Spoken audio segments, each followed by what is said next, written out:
안녕하세요, 여러분. 오늘은 연예계를 뜨겁게 달구고 있는 충격적인 소식을 다뤄보려고 합니다. 바로 아스트로의 차은우가 200억 원이 넘는 세금 추징을 받았다는 건데요. 연예인에게 부과된 역대급 추징액이라고 합니다. 도대체 무슨 일이 있었던 걸까요? 지금부터 차근차근 파헤쳐 보겠습니다.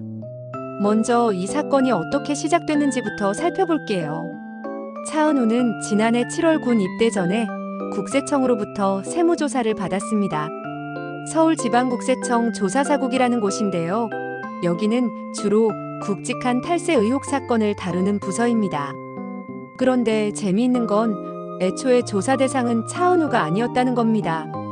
원래는 판타지오를 소유한 남궁견 미래ING 회장의 탈세 혐의를 조사하던 중이었어요.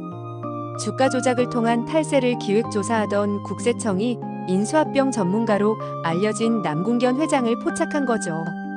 조사사국은 미래ING, 판타지오, 휴마시스 등 남궁견 회장 소유의 회사들을 한꺼번에 조사했는데 이 과정에서 판타지오와 거래한 의심스러운 법인 하나가 발견됩니다. 바로 차은우 어머니가 설립한 어법인이었고 여기서부터 차은우에 대한 조사로 번진 겁니다. 자, 이제 핵심으로 들어가 볼게요. 차은우에게 제기된 탈세 혐의는 최근 여러 연예인들에게서 발견됐던 이른바 1인 기획사를 통한 탈세 의혹과 비슷한 구조입니다.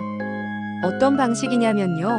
본래 소속된 기획사가 있는데도 연예인 본인이나 가족 명의로 별도의 회사를 만듭니다. 그리고 이 회사가 기획사와 용역 계약을 맺는 거죠. 왜 이런 복잡한 구조를 만들까요? 바로 세금을 줄이기 위해서입니다. 개인이 소득세로 내야 하는 최고 세율은 45%에 달합니다. 하지만 법인세는 그보다 20%포인트 이상 낮아요.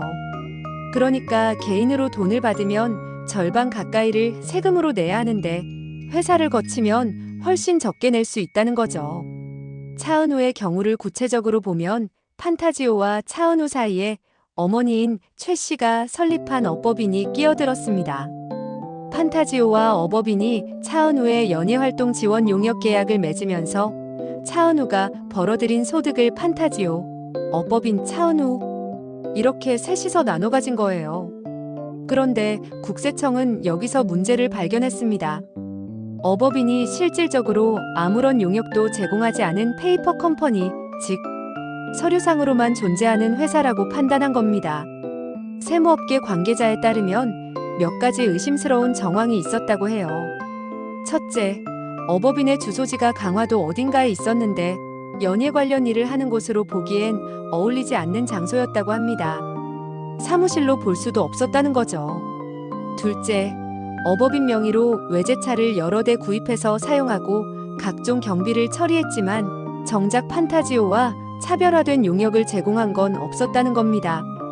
그냥 돈을 빼돌리기 위한 통로였다는 거예요. 결국 국세청은 어법인의 실체를 인정하지 않았고 이에 따라 판타지오와 차은우 모두에게 불똥이 튀었습니다. 판타지오는 지난해 8월 82억 원의 추징금을 부과받았어요. 어법인의 허위 세금 계산서를 처리해줬다는 이유로 부가가치세 등이 추징된 겁니다. 그리고 차은우는 어떻게 됐냐면요. 국세청은 최 씨와 차은우를 각각 소환해 조사한 뒤 어법인이 챙긴 이득이 결국 최 씨의 아들인 차은우에게 돌아갔다고 결론 내렸습니다. 그래서 차은우가 200억 원 이상의 소득세를 내지 않았다고 판단한 거죠. 차은우 측의 입장은 어떨까요? 그들은 억울하다는 반응입니다. 세무조사 결과 통지서를 받은 후 과세 전 적부심사를 청구했어요. 국세청 결정이 적정한지 다시 한번 따져달라는 겁니다. 차은우 측은 이렇게 주장합니다. 판타지오의 대표가 수차례 바뀌면서 아들의 연예활동에 불안을 느꼈다.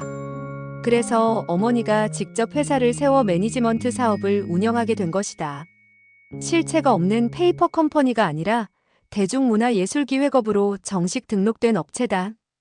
즉, 단순히 세금을 줄이려는 목적이 아니라 실질적인 매니지먼트를 위해 회사를 만들었다는 주장인 거죠. 현재 차은우는 과세적부심 결과를 기다리고 있습니다.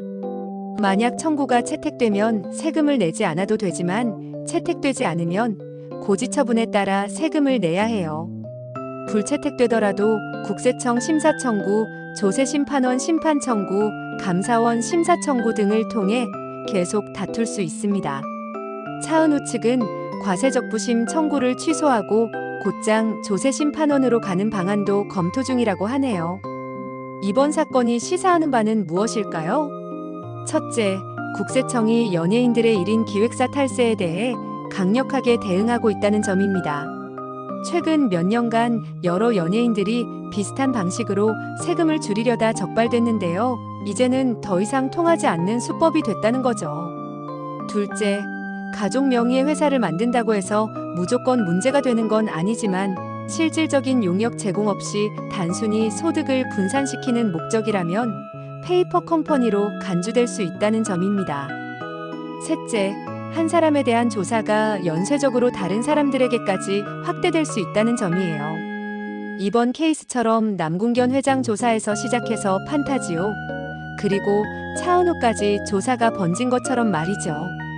자, 여기까지 차은우 200억 세금 추징 사건에 대해 알아봤습니다. 아직 과세적부심 결과가 나오지 않은 상황이라 최종 결론을 내리긴 이르지만 200억이라는 금액 자체가 연예인 추징액으로는 역대급이라는 점에서 많은 이목이 집중되고 있습니다. 차은우 측이 주장하는 것처럼 정당한 매니지먼트 회사였는지 아니면 국세청이 판단한 것처럼 페이퍼 컴퍼니였는지는 앞으로의 법적 절차를 통해 밝혀질 것 같습니다.